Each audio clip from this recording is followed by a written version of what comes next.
Good morning, children. This is Prasanna Kumar Swain, your social studies teacher.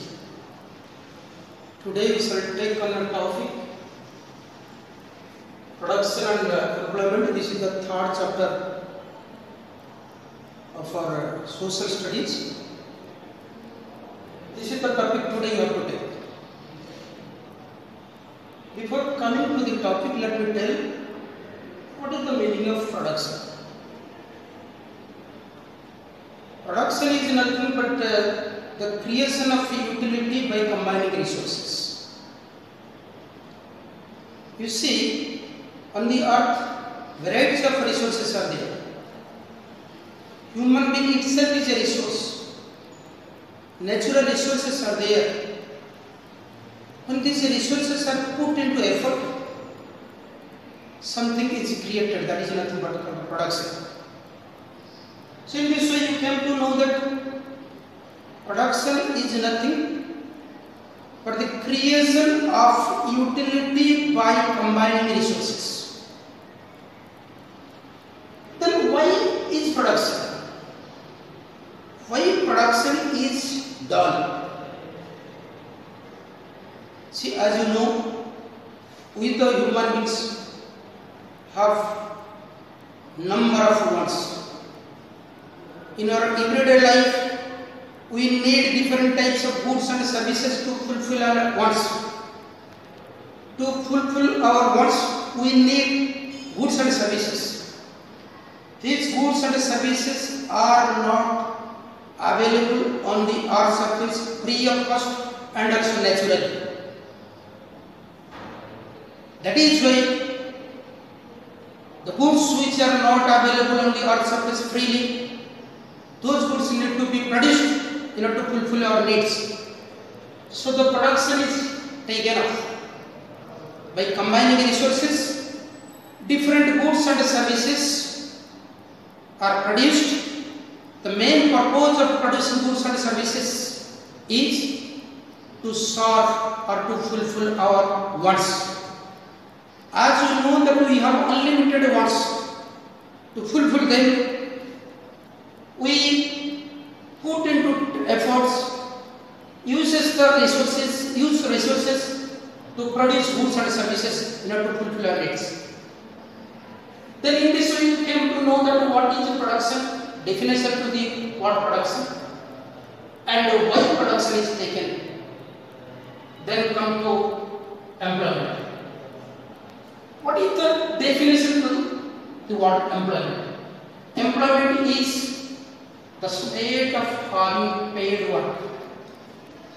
In order to produce something, goods and services, that human resources are required. Human resources is required. Services also, human needs are required.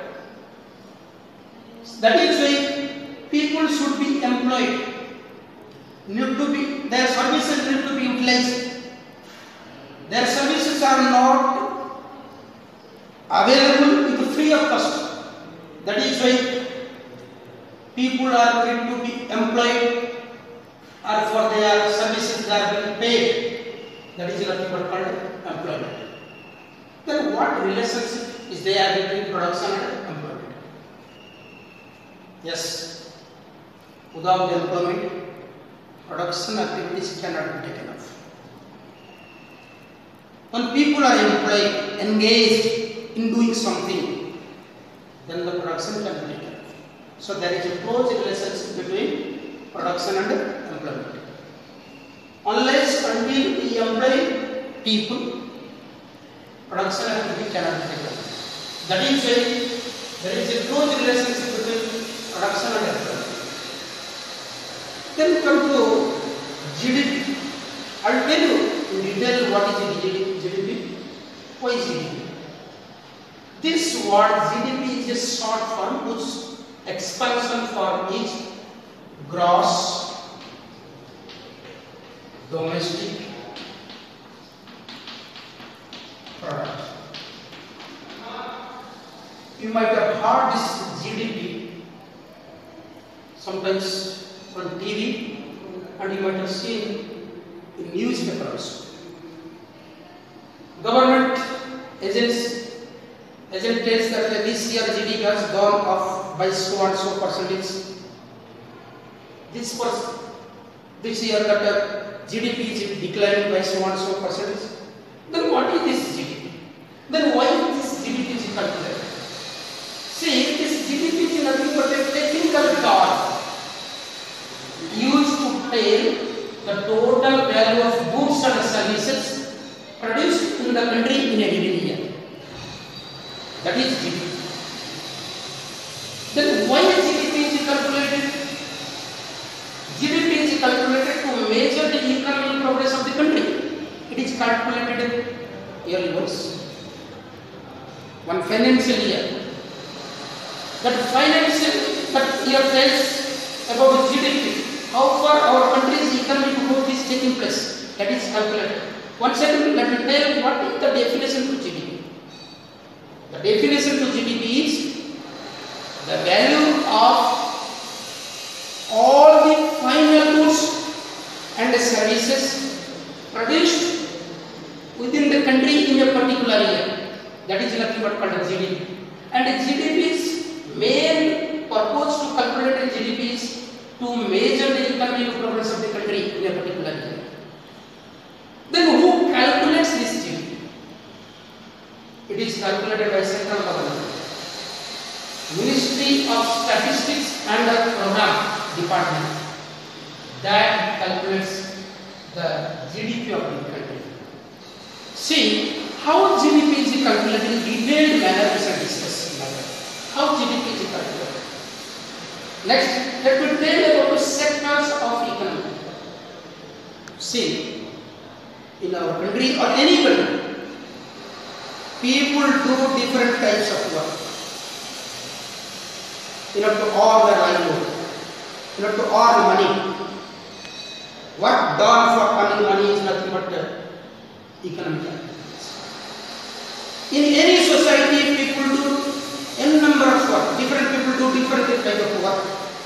Starting from a farm who cultivates land and grow different types of crop. A teacher's work, shopkeeper's work, engineer's work, doctor's work, auto rickshaw driver's work. People are engaged in different types of work to earn money. All these activities which are done by people in a society to earn money is nothing but economic activities. Based on the economic activity, nature of the work, all these economic activities done by people in a society are divided into three sectors.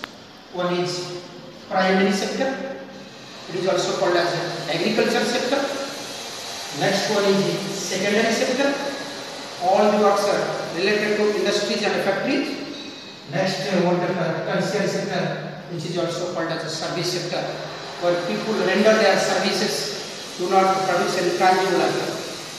That activities come under tertiary sector or service sector. Mostly this primary sector is based on nature. Natural factors affects a lot to the primary sector. What are the activities come under primary sector? For example, agriculture, mining, forestry, fishing activities, etc. come under primary sector. This primary sector needs a lot of manual work. People engaged in the primary sector up to render manual work much. Then come to secondary sector, which is related to works done in industry, starting from small scale industries, cottage industry to large scale industries, which works are done with the help of machines, tools and all. That come under secondary sector. Next come to tertiary sector, service sector. Teachers work, example teachers work, doctors work, engineers work, auto rickshaw drivers work, come under tertiary sector, or other name is service sector. People engaged in the tertiary sector do not produce any tangible work items. They render their services in the production of goods and services. Whereas other two sectors like primary and secondary sectors, they do work, they render their services and they produce tangible items. For example, take the piece of a duster. It is a tangible item. It has shape and size. You can store it. Example: this duster, your compact box, or your water bottle, benches, chair, fans, TVs. They are tangible items because they have rice, what is that, sugar, anything which have size, shape and size. You can carry, you can store it. Understood? These items are called tangible items.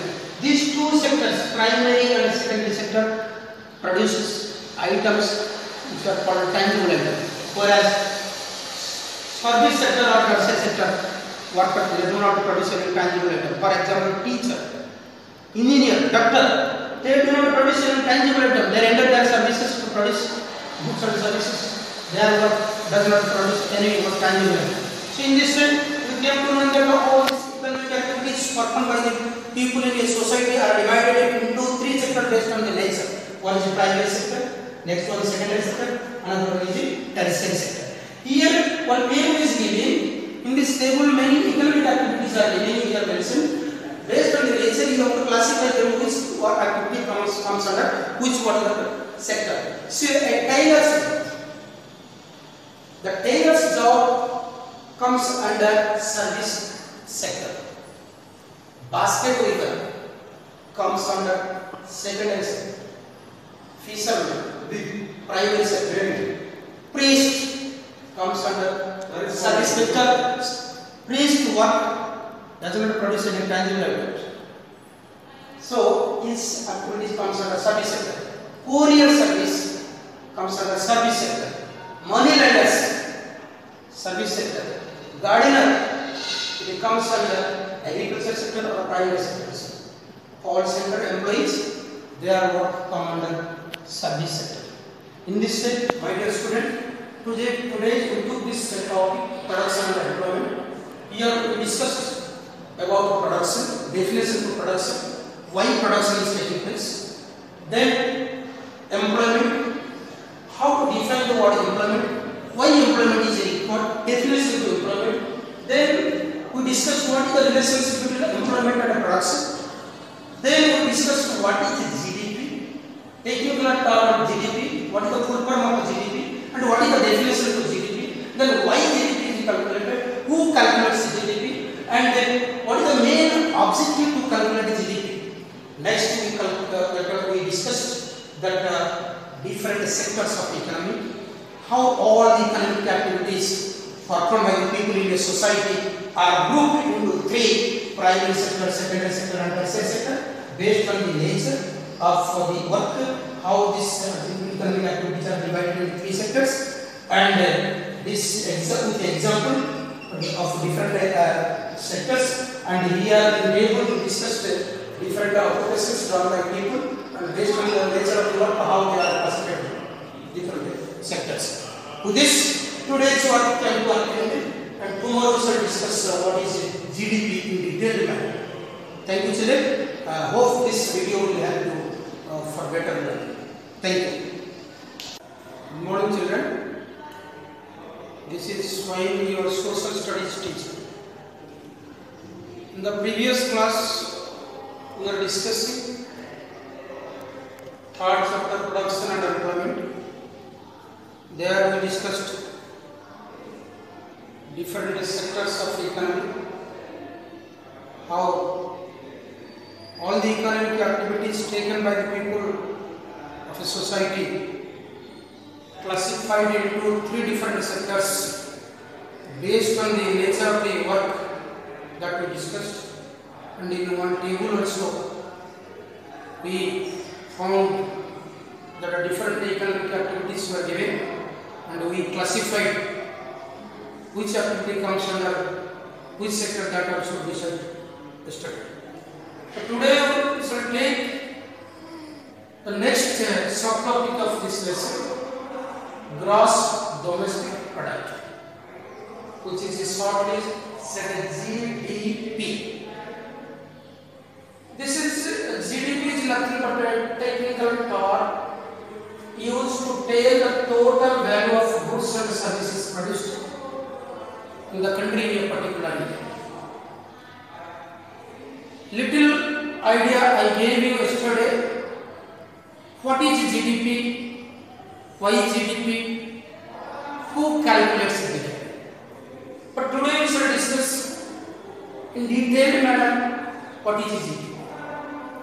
Before going to take this GDP topic, subtopic, I want to give you one example. See, why GDP is calculated? That is nothing but to know the economic growth of the country. Every year GDP is calculated. How far our country is growing in terms of economy, to know that GDP is calculated. See, to compare one country with the other country,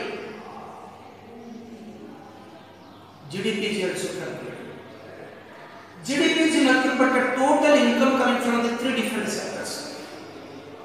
After adding up all the income from three sectors, comparing to the previous year income, if present year income is better than previous year, we calculated in percentage, then we say that positive growth of GDP is taking place in our country. See, here I want to compare two families. One is a rich, another is poor.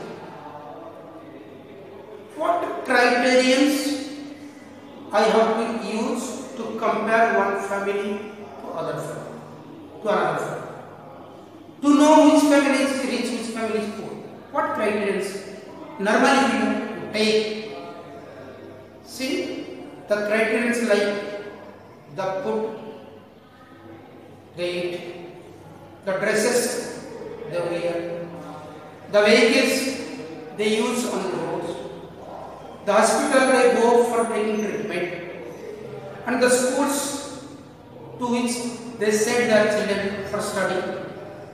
Based on these criteria, normally we compare one family with the other family to know which family is rich and which family is poor. See, finally you say that the family is rich because the family's income is better than the other family. Other family is poor because that family's income is less than this another family. So in this way we decide that one family is rich and other family is poor. To know that we calculate the income of the family, both families. In the same way, while you are calculating GDP, you have to calculate the total income of the country. It is a very difficult task.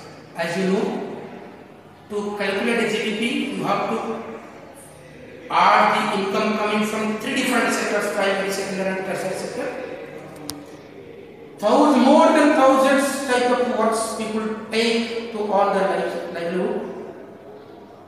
To calculate the income coming from each occupation done by people in three different sectors, it's a very tedious job. For that, we take this example. Here, the example of a farmer. A farmer who is cultivating paddy, after harvesting paddy, that farmer wants to sell that entire paddy of 100 kgs to a rice miller at the price of 25 rupees for each kg. In that way, that the farmer, after selling his paddy, he got 2,500 rupees. That paddy the rice miller purchased from the farmer, processed in his rice mill, and got rice and some kgs of husk. 80 kgs of rice he got and 20 kgs of husk he got. That 80 kgs of rice he sold to a hoteler at the price of 40 rupees per kg, he got 3,400 rupees, and this 20 kgs of husk he sold to bottler at the price of 20 rupees per kg, and he got 400 rupees. In total, he sold his rice and husk to the bottler at the price of 3,600 rupees. The rice and husk bottler took from miller. Rice he used for preparing idli and dosa. Husk he used as a fare. By selling idli and dosa, he got 5,000 rupees. It is his total income. And this rice, idli and dosa is the final goods, my dear student. This paddy is the primary good that got processed in mill, and rice and husk, this is called intermediate good. When final good is made, intermediate goods price is already added. When GDP is calculated as per the definition, we never add price of the intermediate goods. Only final goods prices are added. Why intermediate goods prices are not added? Because already to calculate the final price of the goods, intermediate good price is already added. If we again we add that price to calculate the GDP, then we are repeating.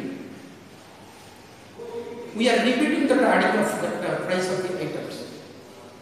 That is why we use only the price of final goods in order to calculate GDP. And this GDP is calculated by the government once in a year. Once in a year, from the month of April of this year till that next year March month is considered as a financial year. To compare how far our country's economic growth is taking place with the help of GDP, one table is given, some data are given. Based on this data, we can know how far economic growth is taking place in our country, or growth rate of GDP is taking place in our country year to year. See, in this column, years are given. This column, GDP in rupees is given. In this column, percentage change in GDP compared to previous year given, and in this column, growth rate of GDP is given. You see, year 2009 and 10, GDP in rupees was 45,16,000 rupees, whereas in the year 2010-11 year, GDP in rupees was 49,37,000. In the year 2011-12, 52,48,000 rupees. Then 2012-13, 55,05,000 rupees. You see, in this percentage change in GDP, when we are calculating percentage change in GDP, we have to take the previous year's GDP in rupees minus, present year GDP in rupees minus previous year GDP in rupees by previous year GDP in rupees into 100. Like in mathematics, we calculate that loss and profit, percentage of loss and profit. In the same way, you see here, when you are going to calculate that there is a growth rate of GDP for the year 2011, 10 and 11. See, I have taken this 2011, 10 and 11 GDP in rupees, 49,37,000 rupees, minus previous year GDP in rupees, 45 lakhs 16,000 rupees, by previous year GDP 45,60,000 into 100, because while you are calculating percentage, what multiply with percent 100. So now 9.32% growth rate of GDP has taken place for the year 2010 and 11. In this way, for next years like 2011 and 2012, we can calculate the growth rate of GDP by using this formula. My dear student, today's lesson, this GDP I discussed. Hope this will help you for learning about GDP. Thank you.